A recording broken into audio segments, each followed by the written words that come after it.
Підстреленого колаборанта Олега Царьова витягли з палати, вбрали капці та парамілітарну куртку і посадили перед російськими пропагандистами. Благодаря вам я смог сьогодні перший раз вийти на вулицю, раніше не випускали. Його завдання – розповісти про буцімто жертовну боротьбу на благо Росії. Царьов похизувався нечуваною популярністю і тисячами повідомлень зі словами підтримки. Не думав, що стільки людей будуть переживати. Я всім дуже благодарен. Особенно благодарен сотрудникам спецслужб. Тло позаду Царьова пропагандисти завбачливо розмили, тому де саме тримають колаборанта – невідомо. Але раніше повідомлялося, що він під постійним наглядом ФСБ. І з-за спин силовиків запевняє, що замахів не боїться. Рано или поздно им придется ответить за то, что они сделали, за покушение, за акты террора, за войну, за то, что они сделали с Украиной. Сказав ніби про долю російських окупантів, але ні. Так грозиться Україні, яку звинувачує в замаху 27 жовтня. Тоді в екс-депутата Верховної Ради від партії регіонів, який довший час вважав себе так званим спікером парламенту Новоросії, випустили 2 кулі. Медиків швидкої він зустрів непритомним в калюжі крові та невдовзі опинився в реанімації. Вже за кілька днів після замаху російські силовики з ФСБ заявили про затримання нібито кілера Царьова, 46-річного жителя Ялти, який буцімто працював у санаторії Кіров, де мешкав Царьов. Незадовго до цього зрадник передчував замах і просив окупантів зброю та жалівся, що Україна має спецпідрозділ для ліквідації фанатиків руського міра. А поки Олегу Царьову ставлять прогули в українській в'язниці, бо за тісну співпрацю з ворогом його заочно засуджено до 12 років. Щонайменше 17 дронів атакували військові об'єкти окупантів у Криму. Російське Міноборони заявило про нібито збиття 9 і перехоплення 8 апаратів. Надзвичайні служби окупованого Криму стверджують, що уламки упали біля одного з приватних будинків в Орлівці під Севастополем. Внаслідок цього нібито постраждав чоловік. У нього перелам руки та проникаюче поранення грудної клітини і живота. Він у важкому стані, зазначають окупанти. Інші уламки нібито впали біля Качі.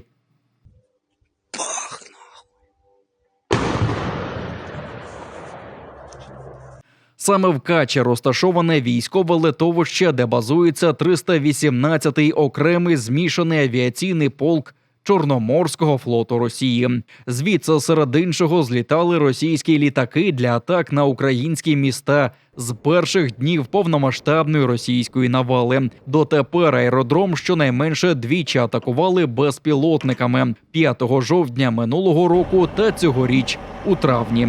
Ймовірні нові атаки по литовищу Кача в українському війську не коментували. Ураження російського корабля у доках Керчі ймовірно змусить окупантів перенести виробництво подалі від лінії фронту та затримає поставку нових суден. У щоденному огляді британської розвідки вважають пошкодження ракетоносія «Аскольд» на Керченському заводі «Залів» свідченням того, що Україна здатна завдавати шкоди кримській суднобудівній інфраструктурі. Міноборони Сполученого Королівства відзначає і те, що удару завдано далі на схід Криму, ніж більшість попередніх.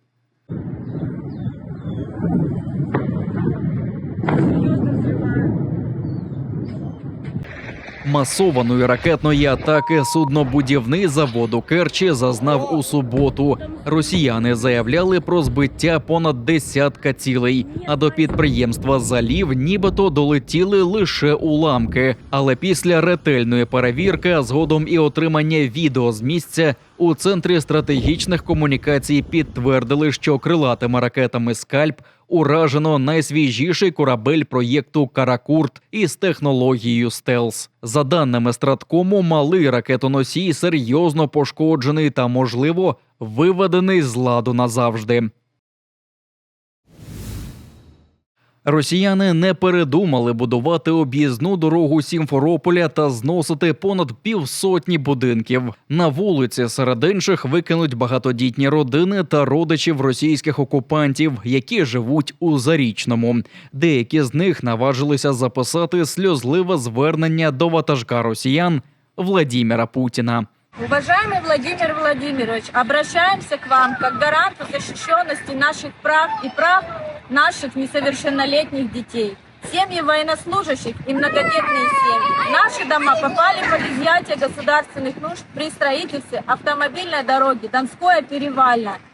Альтернативний варіант знесенню будинків – перенести дорогу ближче до Аянського водосховища або до військового полігону у Перевальному. На це росіяни, звісно, піти не можуть. Будівництво триває повним ходом і вже підступається до села.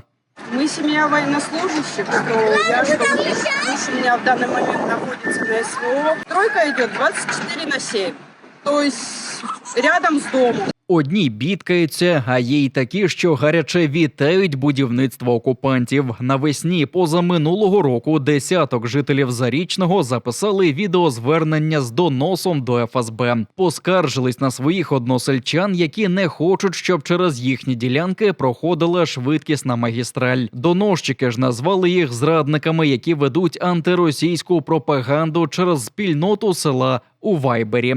Та навіть угледіли американський слід. Мовляв, довга рука Вашингтона хоче підступитися ближче до полігону росіян. Шукати здорового глузду – марна справа. Співачка Софія Ротару продає готель в Ялті, поки його не відібрали окупанти. Про це пишуть деякі російські пропагандисти, посилаючись на слова ріелторів. Ті помітили, що представники артистки буцімто поспішають спекатися розкішної вілли Софія та навіть обдзвонюють тих, хто цікавився майном. Ціннику 25 мільйонів євро за клубний готель Ротару на набережній Ялти нібито актуальний.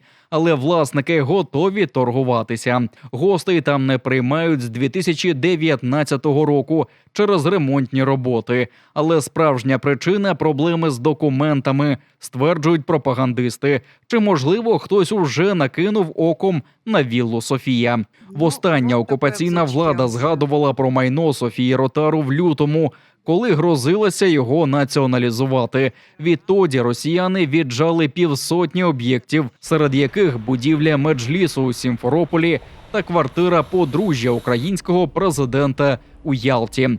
Останню вже навіть продали дружині поліцейського з Москви.